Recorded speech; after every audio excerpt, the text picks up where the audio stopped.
Bangaphezulu kwamakhulu amathathu abongazimba babhubhana kuphekhuka imiguruguru yokuzitapela ipahla entolo KwaZulu-Natal neGauteng ngoVelabahlinze womnyaka ophelileko.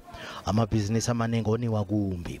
Abantu bazitapela kunakala nomthangalasisekelo.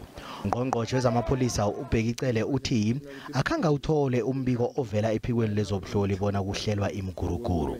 UCele ufanisene ilifa elinzima elibeligubuzese isifunda saKwaZulu-Natal okwenzekako. Uthi ukubotjhwa kukamengameli walokhuya uJaocb Zuma ngikho okwenza bona kuphekhuke imiguruguru leya. When the Constitutional Court took decision that he's going to be incarcerated, that was clear.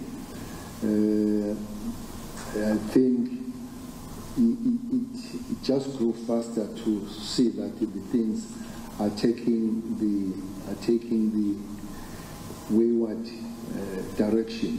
Kanti kwaba nokungadoselani kuhle phakathi kwakaCele noNgqongqotjhe walokhuya wezokuphepha kombuso ayanda dlodlo ngemva ukuthi uCele alandule bona wathola umbiko ovela ephikweni lezobuhloli ngemiguruguru yokuzitapela. uCele namhlanje ujamile emagameni akhe ukuthi akhanga uthole umbiko loyo ovela ephikweni lezobuhloli.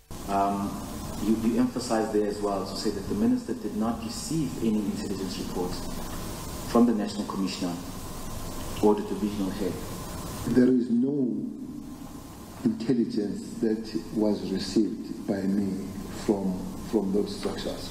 Udlodlo naye ubiziwe bona azokwethula bakhe ubufakazi phambi kwekomishini le.